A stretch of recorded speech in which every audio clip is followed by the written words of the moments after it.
us here at Gregory's. I moved out here about 5 years ago, five and a half years ago, during that whole end of the world thing they had going on, with the masks and everything. Going on up there, but not down here. So I fled the island of doom, and I moved to the peninsula of freedom. I'm doing comedy in Cocoa Beach. We all make decisions, folks. We all make decisions. No, I love it down here. I really do. I love it down here in Florida. I'm doing comedy all over Florida. It's so big, so many places to go. I just booked a show in Fort Lauderdale. Thank you, one person. I'm excited, Fort Lauderdale. But here's the deal. I've been to Fort Lauderdale since spring break 1995.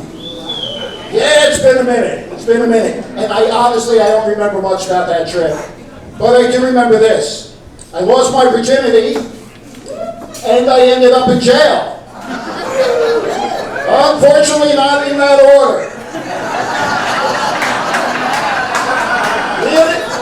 You never forget your first. You never forget your first. Too much. I'm up here 3 minutes. It's going to get worse. Buckle up. Buckle up. It's Saturday at Gregory's in Cocoa. But, yeah, I love it down here, man. I just got back from New York, actually. I was up there visiting my dad. Visiting Dad in New York. Dad just turned 85 years old. Yeah, give it up for him. Not that much. Because with that comes some bullshit. Dad's getting a little squirrely. Starting to forget things. Babbling incoherently at times. Calls me by the wrong name. Falls down going up the stairs. I feel like he's losing it a little bit. He needs a hobby or maybe a part-time job or something. Keep the mind going. If only there was a job where an 85-year-old white guy falls down, calls people by the wrong name, babbles incoherently.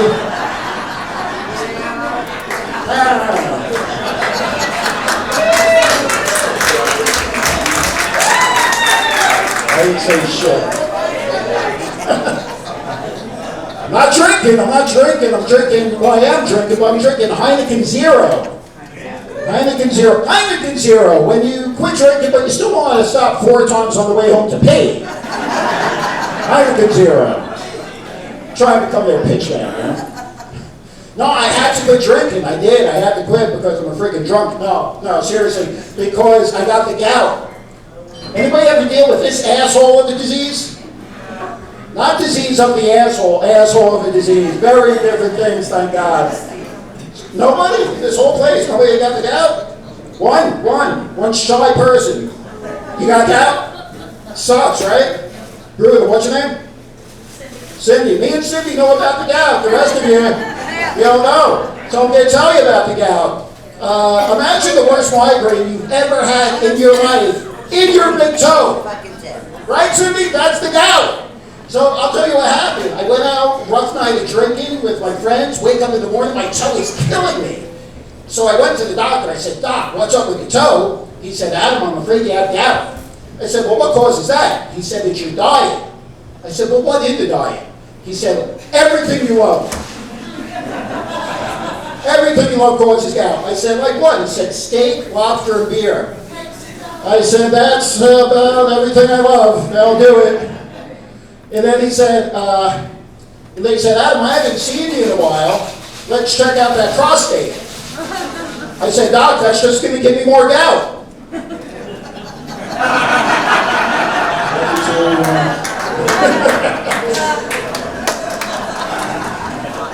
And then he said, Adam, you're getting a little older. You're a little long in the tooth now. You're middle-aged. You have to make more frequent doctor's appointments. I said, middle-aged? I'm going to live to be 100? Said, no, not you. Definitely not you. Done a lot of damage. Not much tread left on those tires, son. Which is good, though. Which is good, because I do this now. Which means I'm not really a long-term planner. Like my 401k is more like a 401, Wish I was kidding about that. Man, gotta be careful out there, folks. Gotta be careful. Which words to mind? Brings to mind the words caution and precaution. Caution and precaution. We all know these words, right? Same thing. Same exact thing. You don't need the 2 words. Because by definition, all caution is precaution. Because there's no post-caution. Post-caution is too late. Post-caution is, ah man, I should have double bagged it. I'm talking about groceries, you animals. I'm talking about groceries. Post-caution is waking up, that's the Tony with a Y. When last night at the bar, you would have sworn that was Tony with an I. Don't judge me, there was alcohol involved. You guys watch the news? No? No, I try to avoid it. I can't avoid it though. Saw a news story earlier today. A young man tragically died skydiving. And the newscaster said, well, at least he died doing what he loves. So I don't know about that. Because I think the part that he loves is when the parachute opens. They're like plummeting. Nobody likes plummeting. Blood pressure, stocks, skydiving. It's never good. I'll tell you what, if I died doing what I love, it would have been during that prostate exam.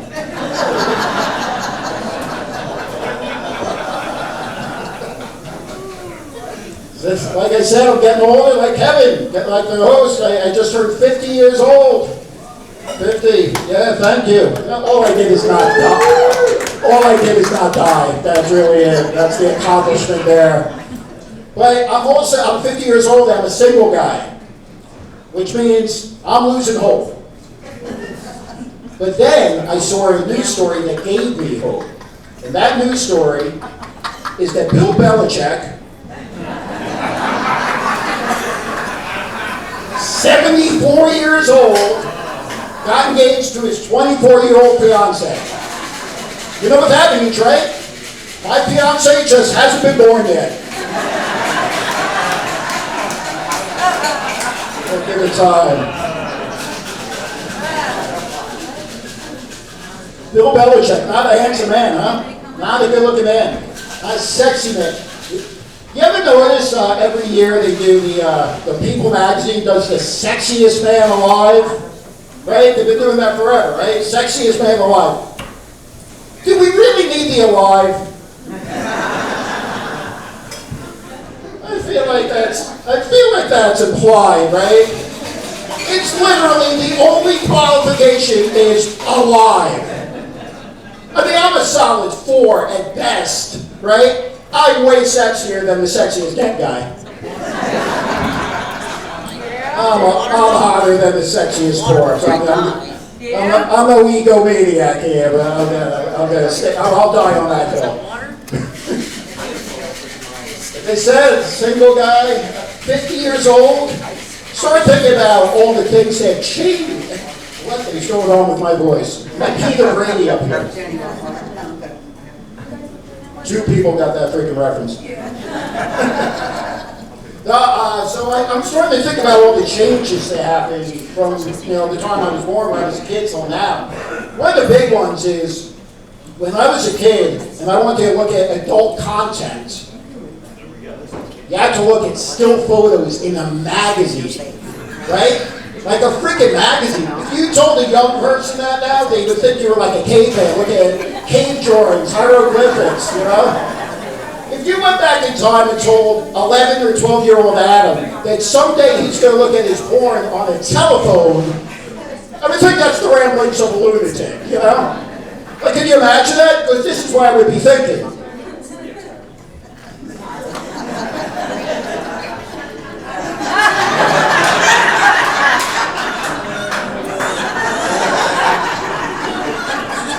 Doesn't even make sense. What the hell's going on?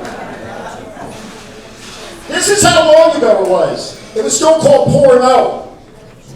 It was still a no on the end. I don't know when that changed, right? But when I was a kid, it was porno. Now it's porn, originally pornography. Just keeps on getting shorter. I think they changed it probably around when the internet came out, because there was somebody like typing in P-O-R.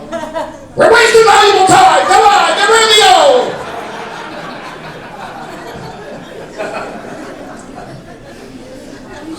I'll never forget the first time that I found my dad's collection of adult magazines, his porn stash, not his porn stash, he didn't have a mustache. But his porno stash, that still sounds the same thing. His collection of porn. And it was upstairs in the upstairs bathroom in the cabinet. And folks, when I tell you this man had range, eclectic taste, he did not discriminate. It's the only place he didn't discriminate was in his porn collection. I mean, with every turn of the page was like a new episode of Ripley's Believe It or Not. It was amazing. And for some reason in the 80s, it was a rite of passage for young men to find and obtain porn and bring it to the woods and share it with their friends. You know what I'm talking about, right? I see you nodding. The only honest person in here. What's your name, sir? Right? You used to get the porn, you bring it to the fort, right? And look at pornography with your buddies in the woods. Far less gay than it sounds, folks.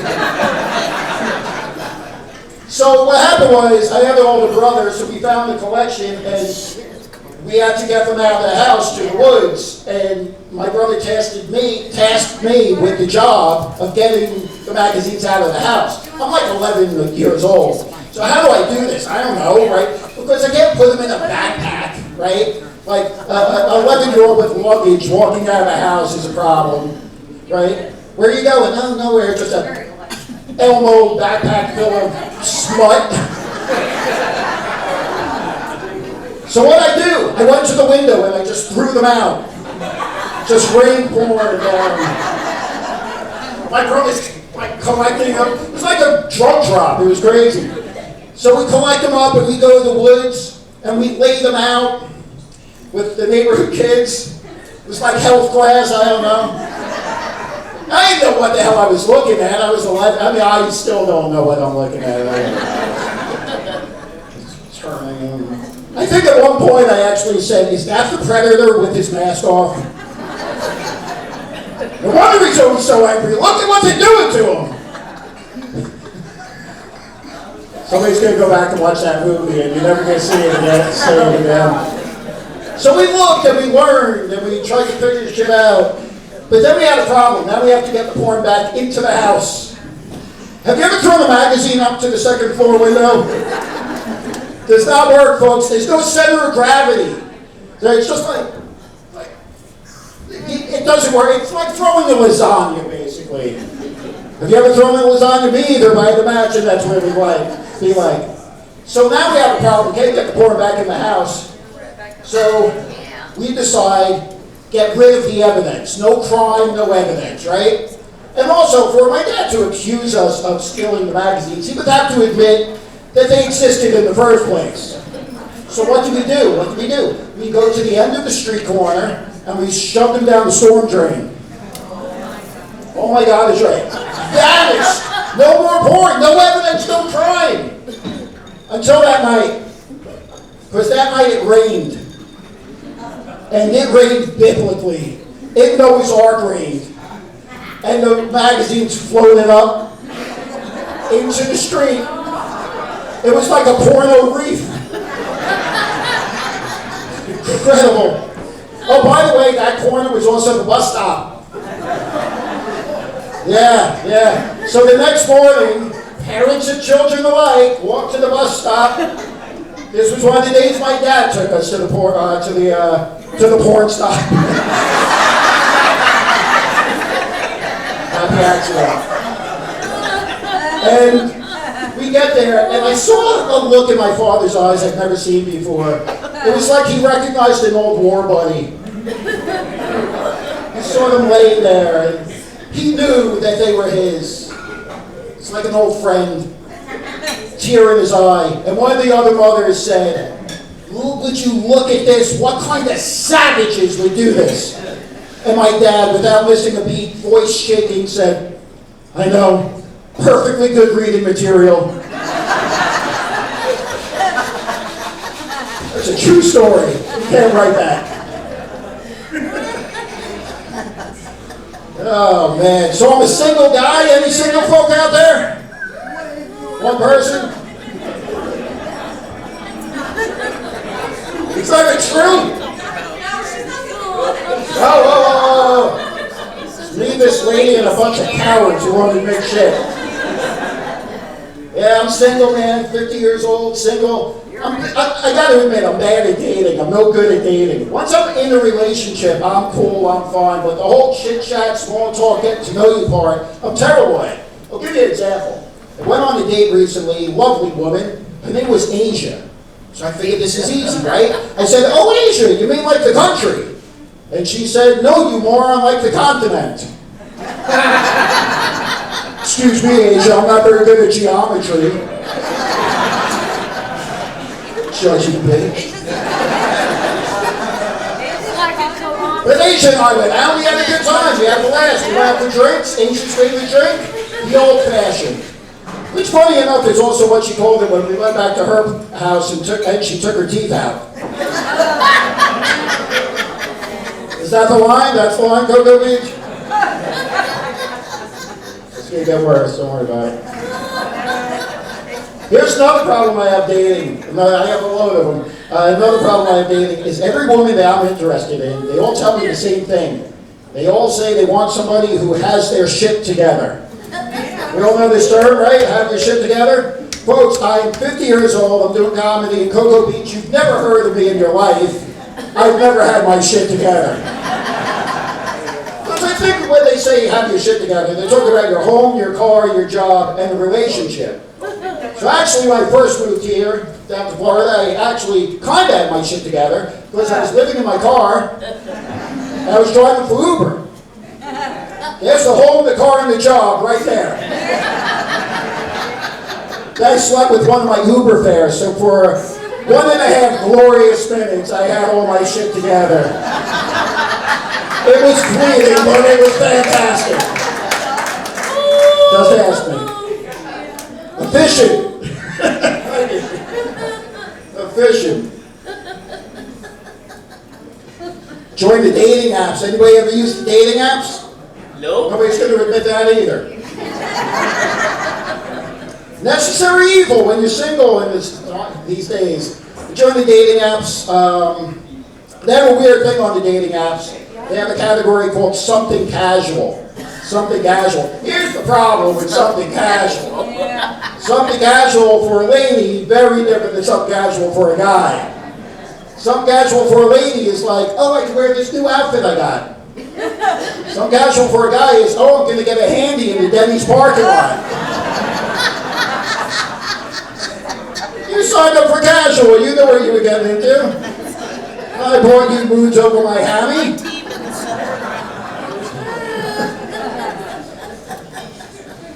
Came across a profile on the dating app recently. Said, proud mother of 6 amazing kids. Let me repeat that for you. Proud mother of 6 amazing kids. Folks, I believe you got the 6 kids, but all amazing? I think we're being a little loosey-goosey with amazing. I feel like we're giving amazing out like participation trophies in Little League. Listen, all I'm saying is if you got 6 kids, I hate to break it to you, you got a couple of lemons in there. Not an asshole, it's just the numbers, folks. Even the Jackson Tito. What are you, Tito Jackson fans? Poor Tito. My mom had 2 kids. One of them, very successful executive and a very well-known insurance company. The other one is on stage and sells his own plasma to pay the rent. Oh, really? Okay. I don't sell insurance. Man, dating. I'll tell you what I do like about the dating apps. This is what I like. On the dating apps, you can adjust your search criteria really easy. Like you could adjust it like according to your mood, for example. What I like to do sometimes is I adjust mine according to horniness. Allow me to explain how this works. Stay with me. I make the distance that I'm willing to travel really, really small. All the other categories, I do not give a shit about. So it'll say smoking. I'll be like, whatever, I don't care. It'll say drinking. I'm like, yeah, that does help the process go on, you know? It'll say height. I'll say 3 foot to 6'11". You gotta keep your options open, man. You can't, beggars can't be choosers, right? Keep that wide open. So I'll tell you a quick story about a young lady I met on a dating app. We're chatting back and forth, mutual attraction. And I'm old school, so I went to her house to pick her up for the date, and she opened up the door, and let's just say closer to the 3 foot than the 6'11". Listen, I was as shocked as you are, and I don't discriminate. I'm fine with any size, shape, I don't care. I just thought that might be something she might want to mention earlier in conversation. You know, like, give me a hint. You don't always spring that on a guy on the first date. Like, something on the bottom shelf, I'm your gal, you know? Give me a hint. Well, I'm a gentleman, and we went out, and made plans, made reservations, Olive Garden, and, but we had time to kill, we had time to spare before we went and dined. So I said, is there something you would like to do before we go and have a meal? And she said, yes, miniature golf. Or as she called it, golf. She kicked my ass at miniature golf, by the way. She destroyed me at miniature golf. At one point, I hit the ball and went through that big giant windmill thing. I'm standing there, didn't come out the other side. She just walked over and got me the ball. It was little, I don't know why I'm bouncing her. But then we went on. We went to the Olive Garden. We had a lovely meal. I had the chicken parm. She had the jumbo shrimp. It was popcorn shrimp, but I deserved it. But then things started getting a little heated, a little hot and heavy, a little romantic. The drinks started flowing. So we end up back at her place. This is when shit got weird, folks. This is when. Because I wasn't sure if I should get down or if I should pick her up and prop her up. They're heavier than you would think. They're frisky little fuckers, you know?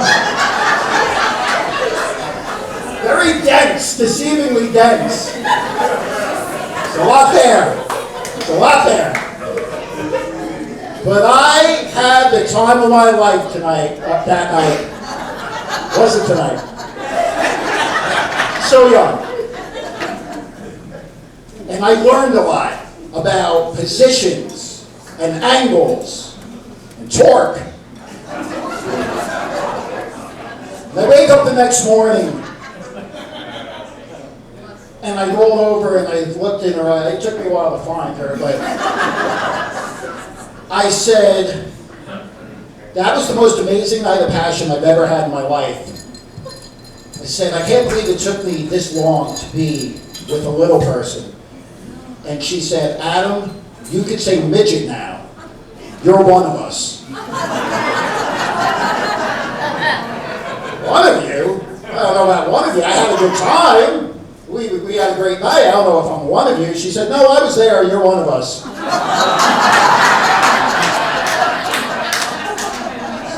She never did call. I think she moved on to bigger and better things.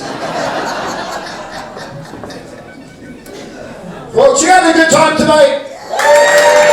Awesome. Like I said, I love it down here in Florida. This is such a treat to be here. I get afforded a lot of opportunities that I would never get if I never moved down here. One of them is I got to perform stand-up comedy at one of the Disney resorts.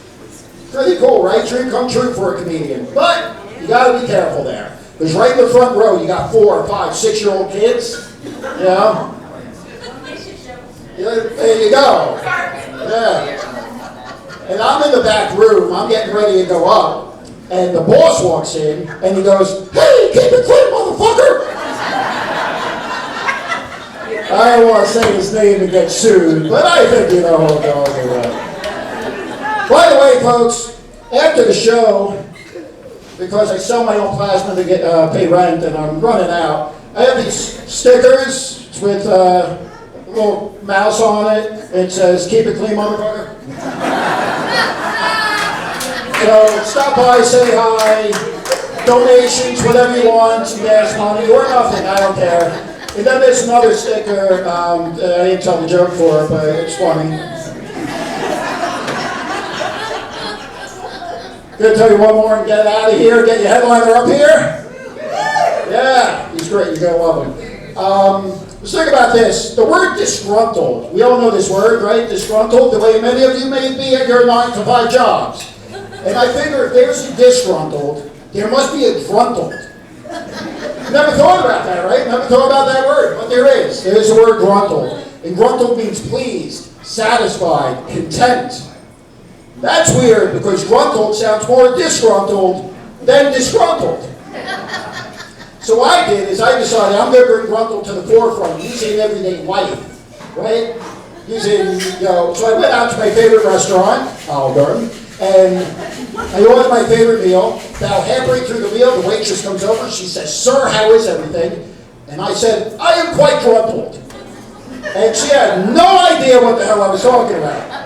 Next thing I know, the chef comes out and he says, "Sir, I understand you're gruntled. I'm going to go in the kitchen. I'm going to make you something you've never had before. It's never been on the menu. It's going to blow your mind." Folks, it was at that moment I realized I got to bring gruntled into the bedroom. So fast forward, I'm in the bedroom. I'm having the sex. About 20, 30 minutes. Okay, 5 minutes in. My lady turns to me. I'm behind her at this point because I don't like to see the shame and disgust in her eyes. And she says, "How is this for you?" I said, "I'm so gruntled." And again, she had no idea what the hell I was talking about. So she said, "Well, let's fix that. Let's try something you never had before. Something that's going to blow your mind. Something that's never been on the menu." So she called a friend, Tony, with a Y. Folks, that's my time. My name's Snair. Thank you so much for coming out tonight.